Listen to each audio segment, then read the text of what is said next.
సృష్టిలో పాపకర్మములు, రోగములు, మానసిక రుగ్మతలు తొలగించి పాడి పంటలు అభివృద్ధిపరిచి అష్టైశ్వర్యలను ప్రసాదించి మోక్ష ప్రాప్తి కలిగించేదే యాగ పుణ్యఫలమని శ్రీకృష్ణ పీఠాధిపతి కృష్ణ చైతన్య స్వరూపానంద స్వామి అన్నారు. ఆదిలాబాద్ పట్టణంలో విశ్వశాంతి మహాయాగం నిర్వహిస్తున్న స్వామీజీతో మా Adilabad ANN regional coordinator Satyanarayana face to face.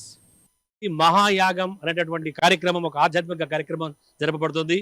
Shri Shri Shri Krishna Chaitanya Swaroopananda స్వామి ఆ కృష్ణ పీఠం ఆధ్వర్యంలో ఈ యొక్క కార్యక్రమం చాలా వైభవపేతంగా, అలాగే భక్తి శ్రద్ధలతో, అత్యంత శోభాయమానంగా, భక్తి ప్రపత్తులతో ఈ యొక్క కార్యక్రమం గత 2 రోజులుగా ఇక్కడ జరగబడుతుంది. అయితే ఈ కార్యక్రమం ఇలాగే 15 రోజుల పాటు కూడా ఇక్కడ ఈ యొక్క డైట్ కళాశాలలో ఈ యొక్క విశ్వశాంతి మహాయాగ్యం ఆగే రుద్ర సహిత ఆయుధ చండీ హోమాన్ని కూడా నిర్వహిస్తున్నారు. ప్రస్తుతం మనతో పాటు ఈ యొక్క స్వామి గారు ఉన్నారు. స్వామి గారిని అడిగి ఈ యొక్క కార్యక్రమం యొక్క పుణ్యఫలం ఏ విధంగా ఉంటుంది, అలాగే ఇన్నాళ్ళు కూడా ఈ కార్యక్రమం ద్వారా మరి భక్తులకు ఎలాంటి ప్రబోధాలు చేసినారో మనం స్వామిని అడిగి తెలుసుకుందాం. స్వామి నమస్కారం. స్వామి జై శ్రీకృష్ణ అండి. ఈ విశ్వశాంతి మహాయాగం దీని యొక్క పుణ్యఫలం అంటే యాగం దర్శించడం కానీ, యాగం చేసిన వాళ్ళకి కానీ, కనీసం యాగంలో పాల్గొని ఆ విభూతి స్వీకరించిన వాళ్ళకి కానీ ఎలాంటి పుణ్యఫలం దక్కుతుంది స్వామి?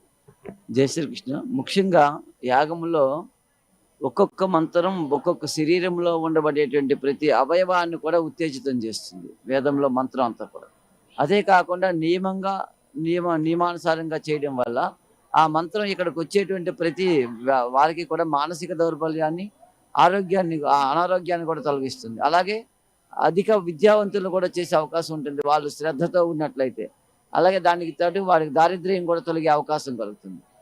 అదే కాకుండా యాగం వల్ల పశుపక్షాదులు సక్రమమైనటువంటి వర్షాభావం కలిగి, అలాగే పాడి పంటలు అభివృద్ధి చెంది, చెట్లు సస్యశ్యామలంగా ఉండి, రాజకీయ నాయకులు సక్రమమైనటువంటి పరిపాలన చేసి, సద్బుద్ధితో పరిపాలన చేసి, సద్భావన కలిగి, అలాగే ప్రజల్ని ఒక కన్నబిడ్డలుగా పరిపాలించాలనే ఉద్దేశంతో ఈ మహాయాగాన్ని చేయడం సంకల్పంలో ముఖ్య ఉద్దేశం.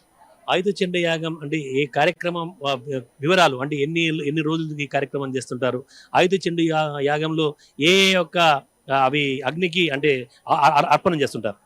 అంటే ఆయుధ చండీ అంటే 10,000 చండీ పారాయణలు అండి. అంటే త్రిమాత స్వరూపం చండీ కాబట్టి 10,000 చండీ పారాయణలు అయితే 1000 హోమాలు అయితే ఆయుధ చండీ అవుతుంది. అలాగే ఉండబడేటువంటి దేవతలు అన్ని, అది కాకుండా ఇందులో అష్టదిక్పాలకులు ఉంటుంది, నవగ్రహ హోమం ఉంటుంది. అది కాకుండా మనకి గణపతి మూలమంత్రంతో అవుతుంది, సుబ్రహ్మణ్యం మూలమంత్రంతో అవుతుంది, సుదర్శన మూలమంత్రం, వేద మంత్రం, వైదిక మంత్రంతో పాటు సుదర్శన శతకంతో జరుగుతుంది. అది కూడా లక్ష్మీ నృసింహ, లక్ష్మీనారాయణ సంపటితో జరుగుతుంది.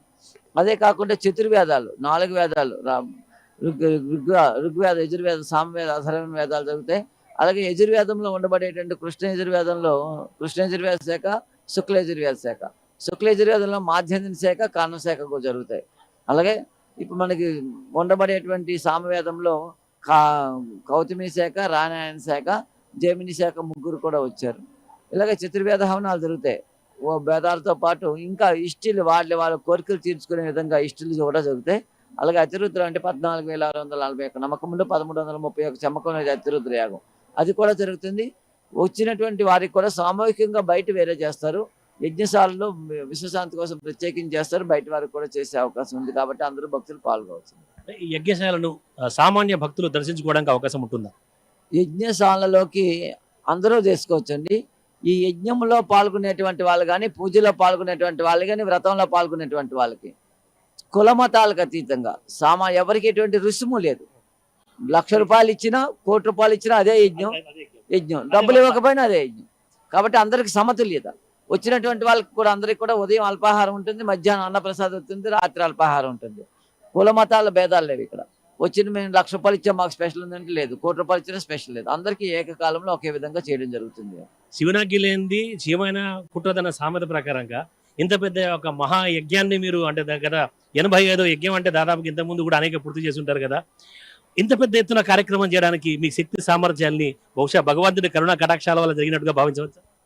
అంటే ప్రజల యొక్క అనంతమైనటువంటి భావన, మాకు ఒక మహాయజ్ఞం జరిగితే బాగుంది అనేటువంటి సంకల్పం, వారి యొక్క సంకల్పం నా ద్వారా భగవంతుడు చేసుకున్నందుకు ప్రజలు ఇటువైపు వచ్చినటువంటి భక్తులకి అటువైపు కృతజ్ఞతలు తెలుపుకుంటూ భగవంతుడికి నా అనంతమైనటువంటి మనస్సును అర్పించుకోగలుగుతుంటాను.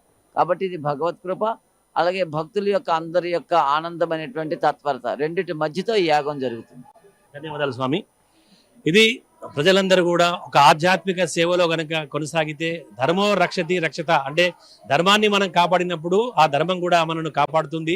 అలాగే భక్తులందరూ కూడా మంచి ఆధ్యాత్మిక పరివర్తనతో గనక ముందుకు సాగినట్టయితే ఆ యొక్క భగవంతుని యొక్క కృపకు పాత్రలు అవేటటువంటి ఒక అవకాశం ఉంటుందన్నట్టుగా స్వామి చెబుతున్నారు. కెమెరా పర్సన్ మహేందర్ రెడ్డితో సత్యనారాయణ, అమ్మా న్యూస్, ఆదిలాబాద్.